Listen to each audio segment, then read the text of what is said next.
Welcome to the Davos in the Desert podcast series. My name is Mark Oliver and I am the producer of the Davos in the Desert podcast series. Our podcasts feature thought leaders in business and public policy. Our sessions are meant to be informative and thought-provoking. The topic of this session is China's role in arming Hamas, and our guest is Carice Witt.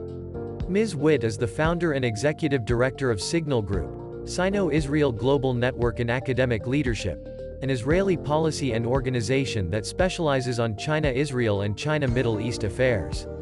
Without further ado, here is David Wanatik, the CEO of Davos in the Desert and the host of our podcast series. Hello, I'm David Wanatik, CEO of Davos in the Desert. I'm here with Carice Witt, who will speak to us about China's efforts to arm and support Hamas. Carice, thank you very much for joining us. Great pleasure to be here. Thank you. So basically, what is China doing to help Hamas?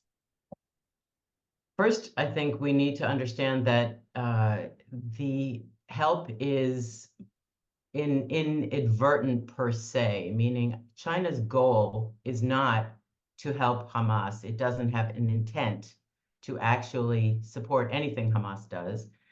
China generally is against terrorism, and what we're seeing is an opportunistic action or set of actions by China to capitalize on what is in development in this region, in many different areas of the region, to advance China's general political and diplomatic interests. Of course, there are also economic interests in our region in the Middle East, but and that factors in as well. Arms sales to the Middle East have been reported to grow by 80% in recent years by China. Although China still only is 4.6% of global arms sales, this region has seen an increase. And there has been a concerted awareness by investment firms and by arms manufacturing companies that the Middle East is a good client, and the more there is low-level tension and conflict, the more they can sell these light arms. Heavy arms are also on the way, but they don't really impact Hamas and Israel. They're not, they're not getting the equivalent of F-16s, et cetera. We all know that Israel discovered a huge cache of Chinese manufactured missiles, rockets, arms of material of all kinds.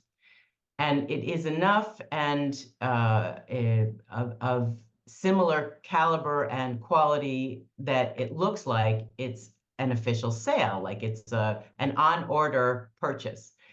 This leads to the understanding that there is a regular supply of Chinese-made military equipment, likely from Iran, but could also be through other Iranian proxies, through Syria, through Hezbollah. China has been known historically to sell to Hezbollah years ago, and it's possible that there are sales that are going directly to Lebanon that are not known and reported officially. But China only will sell to state actors. For the last over a decade, they will only sell to state actors.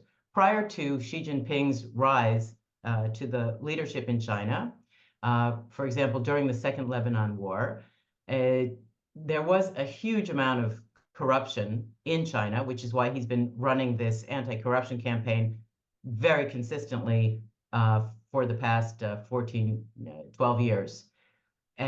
This corruption also included leading families in China equally dividing, sort of like the mafia, the black market arms sales in the Middle East. And that is likely the way that Hezbollah got arms back during the Second Lebanon War from China. However, that corruption has pretty much been wiped out. We see that the campaign is ongoing, And over 1 million people have either been arrested or called in for inquiries, given warnings, been executed, etc. And that affects, all of their power base. So we're talking about a very large quantity of people have been directly impacted by the anti-corruption campaign, which leads to the assumption that the odds of smuggling out of China taking place by anybody with any serious connection to power is low. You do always have bad actors. There could be bad actors in China who are on a low-level basis smuggling somehow directly.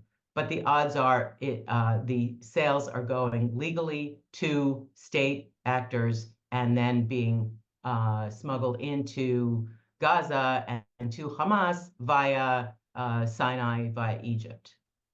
Okay, so just one comment. I think a lot of the anti-corruption drive in China is just a means to consolidate power.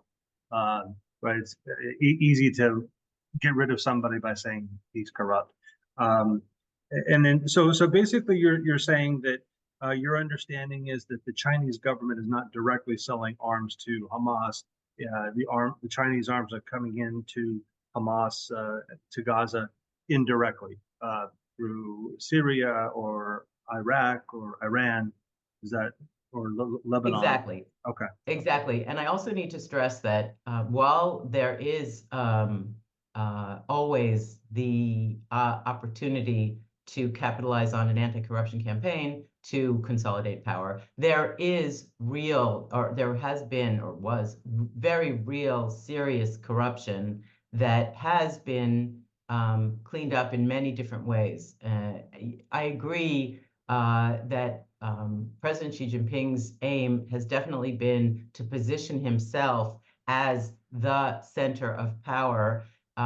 In his mind, this is the only way to properly manage the system, the sort of multi-arm, many-legged octopus that is China. It's historically been a very difficult country to manage because it's so large, so many people, so many different cultures. Every single province has many languages within it, not just one. And getting everybody on board with the way that the system needs to work is a challenge. So in the historical traditional approach is to have very centralized power. At the same time, real corruption on many, many levels has been cleaned up, and it continues to be because many people were taking advantage of the situation, and the weaker, definitely the weaker of the population, were suffering. So I think we have to understand when it comes to China, it's no one answer. It's probably all of the above.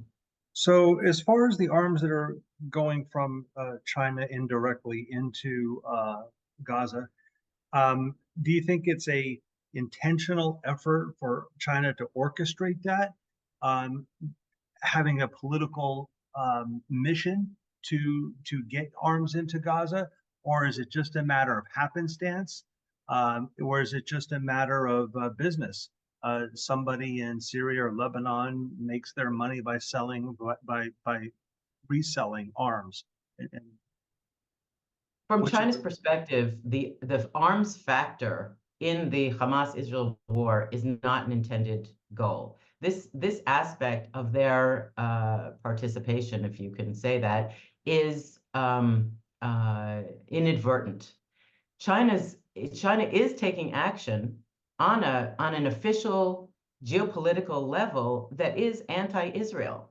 It has responded to the Houthi behavior, or the Houthi attacks, Houthi terrorism in the Red Sea in ways that are anti-Israel, that even shoot itself in the foot, because China is having a very hard time grasping the contradictory factors of what is happening in the Red Sea. When it comes to the arms to Hamas, it's very clear. They're not going to arm a terrorist organization, period. Yes, They will sell to all of the state actors. Those state actors are in many cases bad actors from your perspective and mine. They will resell, smuggle, etc. However, China's action in the Red Sea, where it, on the one hand, criticizes the attacks on the ships, but on the other hand, criticizes the attack on the Houthis, saying that there's no UN action or decision that this is a legal act. Basically, an anti-US statement. Why is China, which needs freedom of navigation globally and especially through the Red Sea, why is it not supporting an action against the Houthis? China is now suffering economically from the overall rise in shipping prices. This damages China more than many countries because it imports so much of its existential needs. We're talking about food and energy, two basics that they cannot do without. They have to pay the price. So China, on the one hand, is being compelled to expend its resources, its financial resources, on this problem, and on the other hand, refrains from supporting an anti-Houthi approach and attack because it has an overarching principle to be anti-US, anti-Israel. Anti-Israel because we're affiliated with the US so closely. And why? Because China is looking to bolster its reputation as the leader of the global South. For China, much more important than selling arms to some terrorist organization is to gain the support of the more or less 130 nations that constitute the so-called global South, or developing nations. China has been working to develop this role and gain this support for the last decade, and use the United Nations as a way to advance China's very central aim of reshaping global governance in a way that is more suited to China's interests and China's way of leading its country. So what we're seeing is, on the one hand, on a small level, Chinese arms in Hamas that were found being used by Hamas is a kind of trigger for us. But what's really important to China is the anti-Israel, anti-US stance, and being pro-Hamas is not in their lexicon. They aren't pro-Hamas. They are pro, if you listen carefully, Palestinians. This is also a long-standing historical, I mean, practically since the founding of China, they have been pro-Palestinian politically and anti-Israel politically. Economically and scientifically and academically, China became very pro-Israel in around 2010. Militarily, there was a period of time between 2000, early 90s until 2000. They were very pro-Israel when it came to intelligence and purchasing defense equipment, but that came to an end with the Falcon and Harpy crisis. So China's main goal is its global aim for reshaping global governance to suit what Xi Jinping sees as the proper future for China. So what are the 1 and 2 or 3 biggest arms markets for China in the Middle East? That's a very interesting question. China supplies is Saudi Arabia. I would say it's the largest buyer, UAE, Egypt. And there is, since Iran has been under sanctions, China has, the relationship in arms sales from China to Iran is very unclear. It's hard to pin anyone down who will say, yes, China sold XYZ to Iran. There are theories, perhaps very sound theories, that China is supplying arms to Iran in return for oil and gas because Iran lacks the cash to pay. But in 2019, Iran said it had an $8 billion shopping list for arms and material. It's hard to believe that none of that is coming from China, or perhaps indirectly. It was said that since 2020, with the end of the sanctions, perhaps China sold unmanned aerial vehicles to Iran, but those are also ending up with Iraq, Syria, Lebanon, and Yemen. So what we can understand is that there's a very powerful black market, and it's even conceivable that the Hamas Chinese arms came from Saudi Arabia, because there are many different players in this game, and Saudi Arabia is the largest Middle East buyer right now. But I think the reason for that is mainly because they have the money. I'm sure other countries, especially Egypt, would like to equal the purchases that Saudi Arabia is making, but of course they don't have the funds.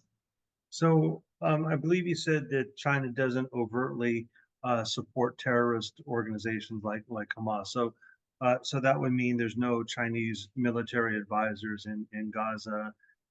China doesn't bring any Hamas operatives to China for training, I would suppose. Is there any does the Chinese government have a diplomatic mission in Gaza? No. China had a Xinhua news agency, had a bureau. I don't know what the status of that bureau was up until the October 7, but I would imagine it was there. I hadn't actually checked on that. But I know the founding bureau chief, the Chinese who is a founding bureau chief, and that was the main artery of communication as far as I know. China does have a mission in the Palestinian Authority, and it is very active embassy. Well, let me retract that. A very significant embassy in Israel, and the Chinese guidance or advising or expertise, human resources in Gaza do not in any way officially serve such a position. I would doubt that they would have military advisors, but I cannot say for sure. Anybody could be working out of a Xinhua news agency for a wide range of purposes. I can't say. Okay. Sorry, I will. What you asked one more thing about bringing Gaza, such as Hamas was regularly flying to Iran for training, discussions, etc., guidance. They were not going to China, certainly not in any way that has been reported. So if that happened, it would be very, very deeply under the table. So on the bigger diplomatic stage at the UN and so forth, what is China's position then after October 7th of 2023? Did they vote, in favor of Israel, or how did they vote as far as condemning Hamas and Yeah, China has not yet condemned Hamas. They haven't used officially used the term Hamas. They talk about the Palestinians and support the Palestinians. They have condemned Israel's what they call disproportionate attack on Gaza and on the Palestinian people. China has never once voted for Israel. They keep voting for a ceasefire, promoting ceasefire resolutions. China's view is not nuanced when it comes to Israel and the conflicts that we confront. Interestingly, China's view is often very nuanced on many issues, but when it comes to us, it's sort of black and white. And unlike India, that has changed its voting patterns in the United Nations over the past few years, abstaining from many anti-Israel resolutions, China remains with a very clean record of being 100% anti-Israel. The first thing President Xi Jinping said after October 7 is we need a two-state solution. So the idea would be that we're going to reward the butchery of women and children having their heads cut off and all of the awful, disgusting, savage things we know took place. The answer is a two-state solution. That is not a pro-Israel or even a balanced approach. So, and that is not because the people of China lack humanity. I was in China in late October with a delegation of experts for briefings with party and government officials. And as individuals, they were compassionate. They gave us their condolences and were very sympathetic to our tribulations. But as a state, China has no compassion for Israel and no sense of what all of this really means for the people of Israel who have been through the Holocaust in living memory, who are have been under attack for our entire existence. And we all have to have a safe room.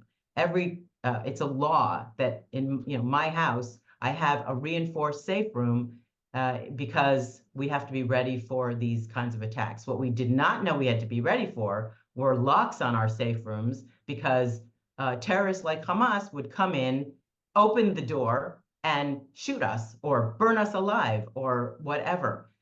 So Hamas has taken it to the next level. They have repeatedly said that this is a goal they will not give up on.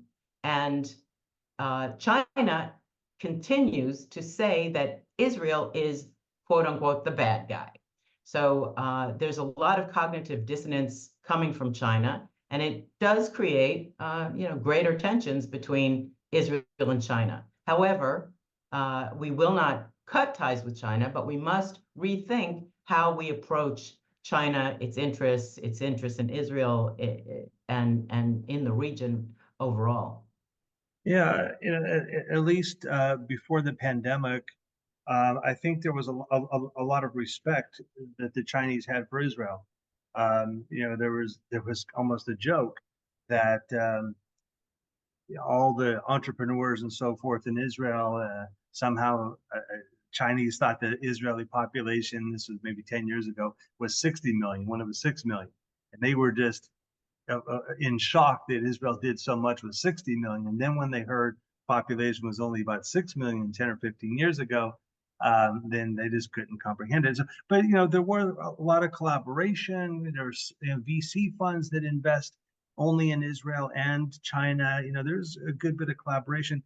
So all of this political posturing against Israel, is the real end goal, like as you said, realignment with these 130 or so developing countries. That's a platform. Israel's a platform they can stand on and berate Israel and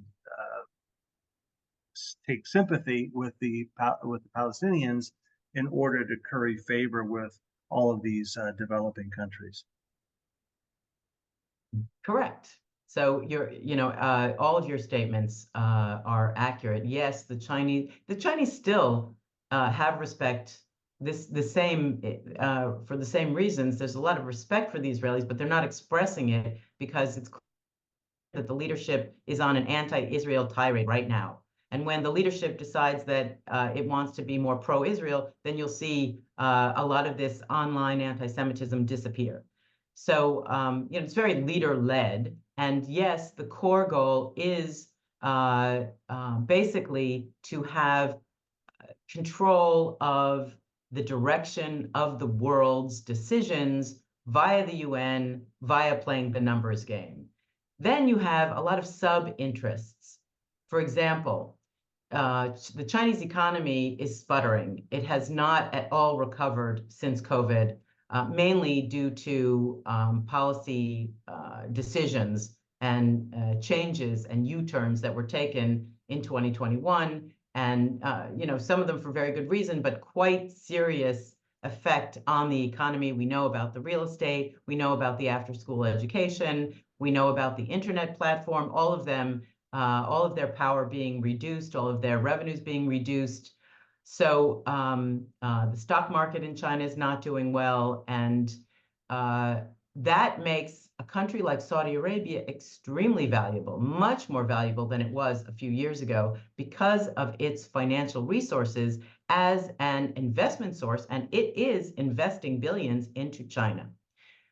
Saudi Arabia also is paying for enormous amount of technology in the new city Neom and other areas of Saudi economy, with MBS, Mohammed bin Salman's goal of transforming the economy from completely energy-oriented to being diverse and being high-tech and innovation-oriented.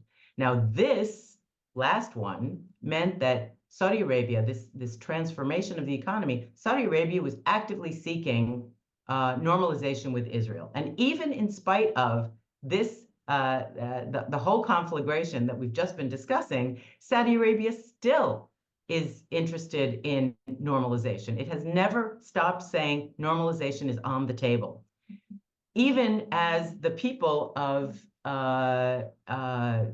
Saudi Arabia and all of the Middle East are vehemently anti-Israel, the Saudi leadership is sticking to its guns in this area. Why? Because it's existential for the future of Saudi Arabia.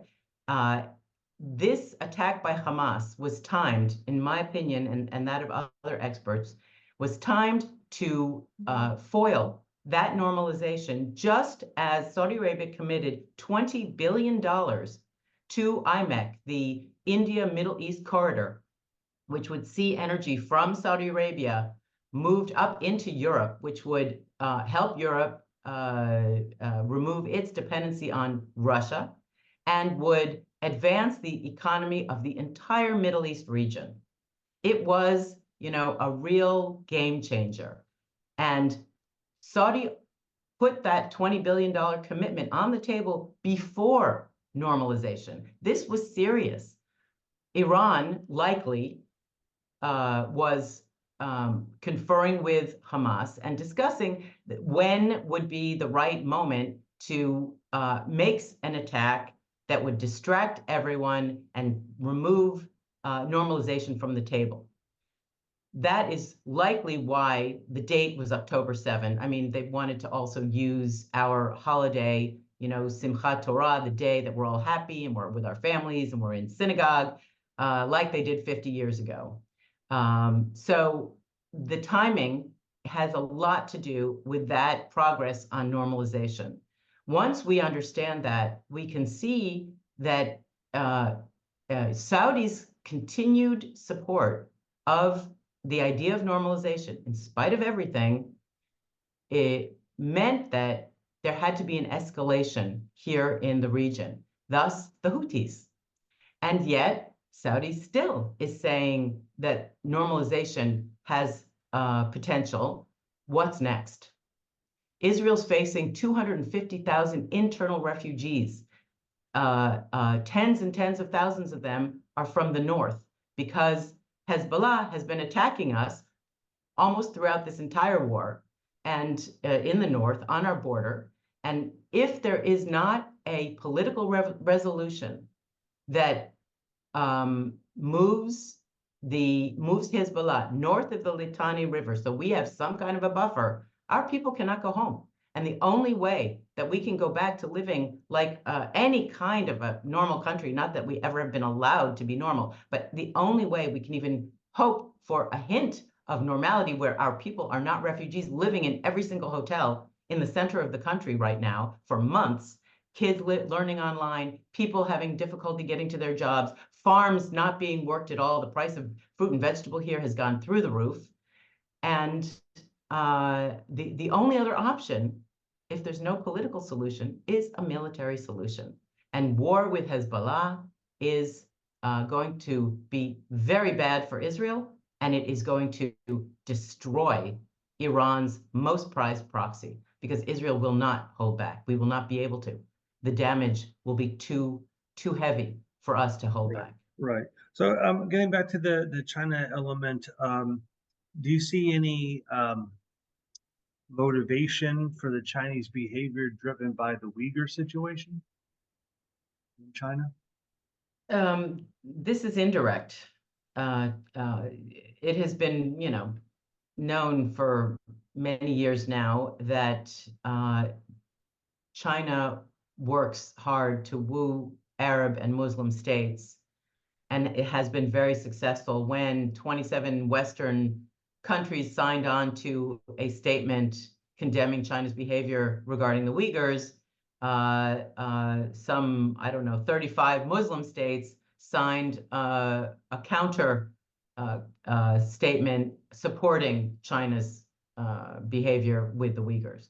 So yes, the numbers game, again, that is a definite interest within China. Any domestic issue, be it the cancellation of the agreement with Hong Kong, essentially annexing Hong Kong 25 years before it was supposed to, the one China, two systems, ending that out of hand during COVID.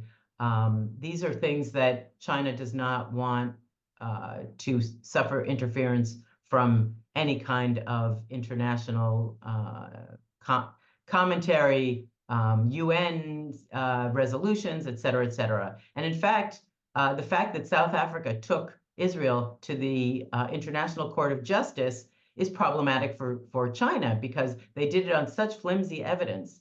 It would be very easy for any country to do the same thing to China, should it have the willingness to stand up to, 1.4 billion people. However, at the end of the day, it's a bad precedent for China. The Uyghurs are an ongoing concern, not the Uyghurs themselves, but the international community's view of the Uyghurs, or the Western community's view of the Uyghur situation, is an ongoing concern for China. Yeah, it's an interesting point. I never thought about the connection with Hong Kong. So it seems that China, and to some extent elements in Germany, have this motivation to demonize Israel because they think it kind of cleanses their history. If now Israel's the bad guy, they're the ones committing genocide, annexing other territory. So German history wasn't so bad if you look at it in that light. Or China's not so bad that they annex Hong Kong because Israel is trying to take other territory, and China would rather. My understanding is there's been quite a bit in the Chinese press about Israel committing genocide to deflect the fact that there's real genocide, real genocide in the Uyghur territories. And I know a little bit about the Uyghur situation. We have another event, and I've spoken to some of the Uyghur leaders, and this is not a joke. I mean, there's only 12 or 14 million Uyghurs in China. 900,000 children have been taken from their homes, put in orphanages, where they're taught immersively Chinese to the extent that they forget their mother tongue in a couple of years. About 20 or so % of the population are in these so-called re-education camps. And the ones that are not in re-education camps, they're monitored every day. There's surveillance cameras in their homes. They have a Han Chinese that visits them and makes sure that they're eating pork and drinking alcohol and not praying. And if they do those things, they get reported and maybe sent to re-education. So in some rural parts of the Uyghur place in China, the birth rates have dropped as much as 90%.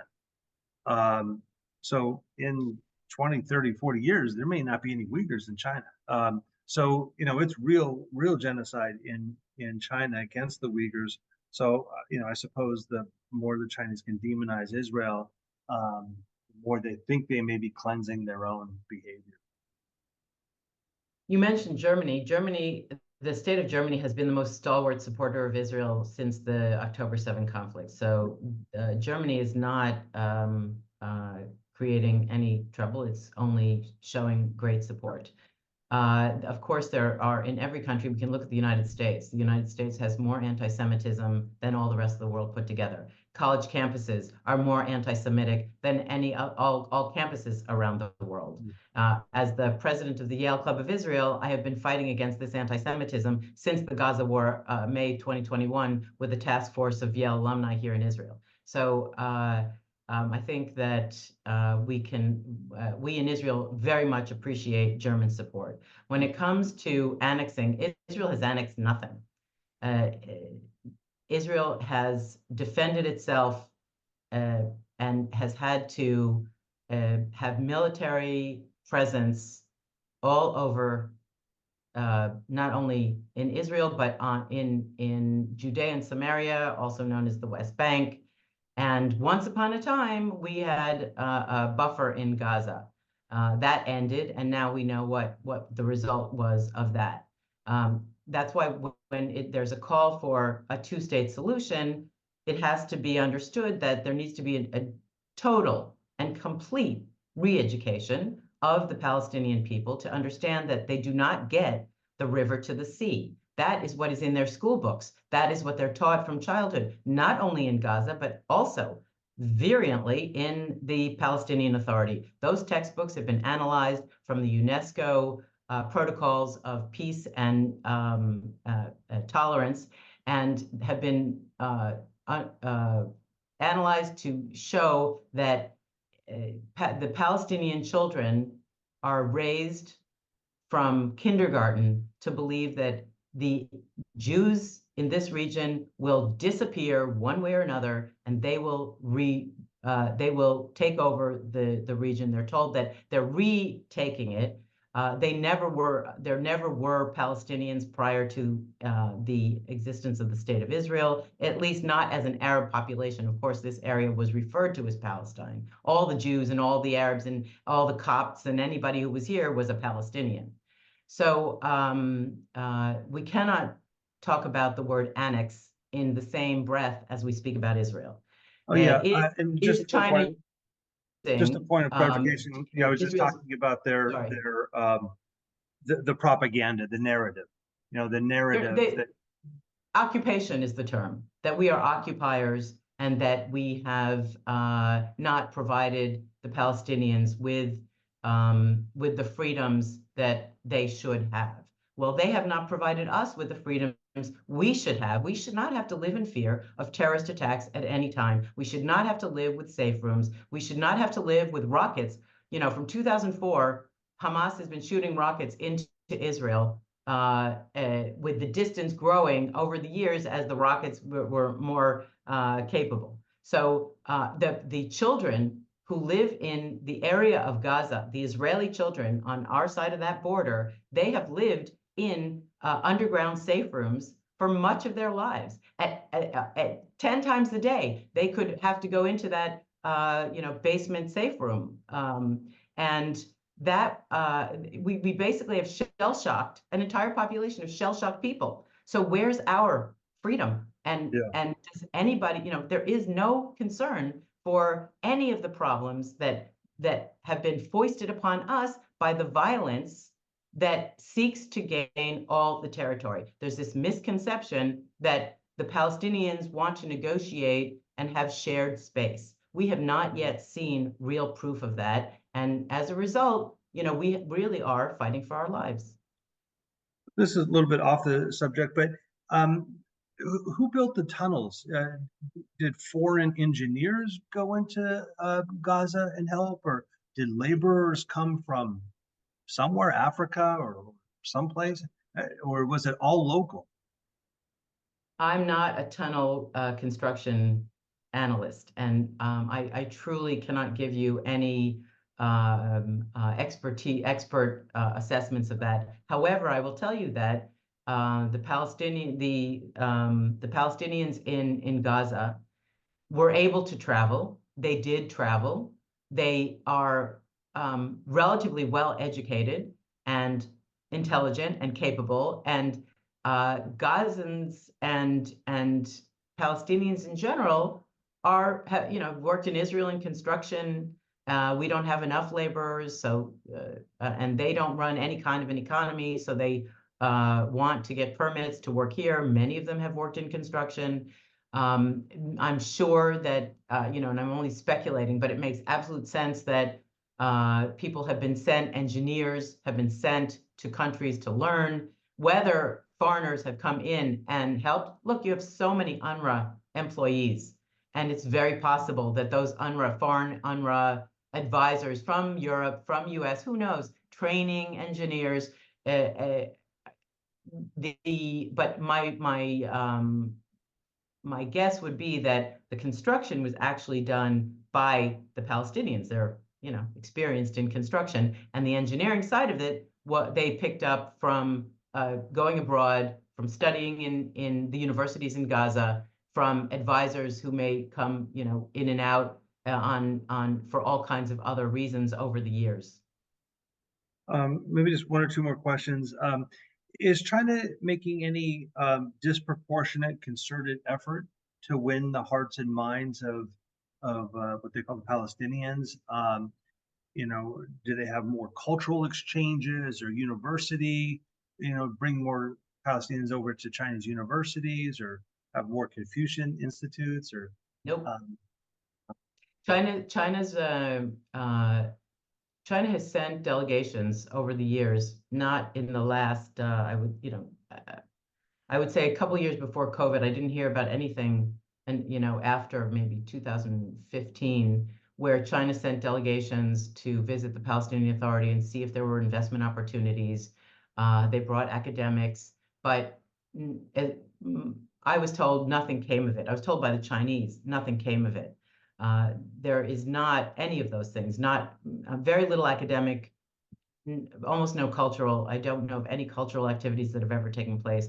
I don't know if there's any Confucian Center. I don't think so. China tried very hard for a number of years to donate a solar energy plant to the Palestinian Authority, and manage the negotiation between KOGAT, the Israeli supervisory organization of the Palestinian Authority, and of that territory, and the Palestinian Authority. And unlike Japan, which did succeed in donating different kinds of humanitarian installations, China failed. They could not manage it. They couldn't make it happen. So I don't. The only support. And then when donations were being given to the Palestinians because of whatever reason, you saw tens, if not hundreds of millions donated by Europe and America, and China gave $1 million. So China's support is political and diplomatic, almost only. Since I think you've written about Chinese weapons getting into Gaza and your disappointment thereof and that kind of thing, do you feel any bit inhibited going to China now, or doing business with China has become harder for you? I know many people who are concerned, and definitely there have been. I was in Japan recently and was told about 5 Japanese academics and business people being held in China. We know about the 2 Michaels from Canada, and many Chinese from different countries who are being held without trial, without what we would call justification. But I think my situation is that I understand China. China has its interests, and Israel has its interests, and I defend Israel's interests. I don't badmouth China, and I don't work to in any way to create problems for China. I work to help defend Israel's interests and protect Israel's interests in the context of China, and help China understand what we're dealing with. And I think that the Chinese respect the fact that when people, defend their interests, they understand that that is a fact of life. And done in a sensible way, the Chinese are receptive, certainly very receptive to listening. They have their own interests and they're going to act in their own interests, but they are very respectful of the opinion and the facts that support those opinions, and are anxious to learn more about the Israeli perspective so that they can make more informed decisions for themselves. Okay. Well, thank you very much for spending this time with us and educating us on China's involvement in the Middle East and giving us perspective on life in Israel after October 7th. We know it's difficult. I was in Israel the summer of 2014 when there was lots of missiles fired. And it's probably very minor compared to what's happening now, but it's even under a good scenario where you weren't immediately affected, you were woken up 5 times at night, having to run down to the shelter, and and then you weren't that well rested the next day. It was hard to function, and you always had to think, if I'm walking to the post office and there's an alert that goes off, do I run back home? Do I run to the post office? Do I hide under a car? Hopefully a door will be open to another building that I can use their shelter. So it is difficult, very difficult. Anyway, Our life is we lost 24 soldiers yesterday. I heard. And they're all reservists, so that's 24 families, and not to mention the parents and siblings and friends. This is devastating. We are a nation in the midst of a state of shock. We have not even moved past a repeated disaster situation where we are in the midst of being in shock.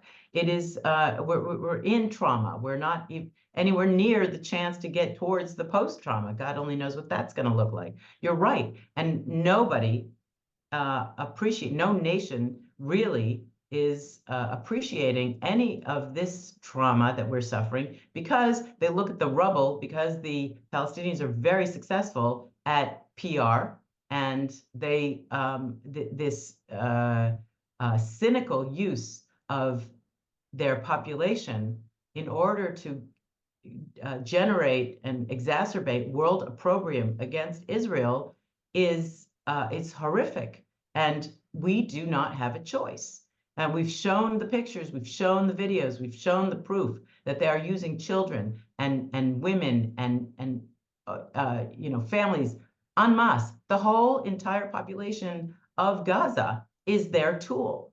And frankly, there are many tens of thousands of Gazans, if not more, who generally have supported Hamas and entered into Israel along with Hamas to commit the atrocities that took place on October 7. So we're facing a very tough enemy. Yeah, and just for American listeners, to put those 24 casualties in perspective, you'd have to multiply that by 33 times in the U.S. So that's almost 800 soldiers, comparing it to the U.S. And that's in one day. And overall, we have lost something around 500 between October 7 and the ongoing battle. What's 500 times 33? Yeah, I can. It's a lot. And we're still very disappointed in President Biden for the loss of the 13 Americans, I believe it was, in Afghanistan when we withdrew from Afghanistan. So years later, we're still lamenting their deaths, and so Israel has it much worse. And the last thing I'll just say, I've literally seen videos of Hamas putting harnesses on little kids and putting a hook on the building and picking the kid up, putting them on the building, is literal human shield. So it's terrible. But anyway, thank you very much for articulating all of this and keeping track of developments in the Middle East and Israel. So, Carice, thanks very much for having me and giving me the opportunity to discuss it with you, and I look forward to the next time.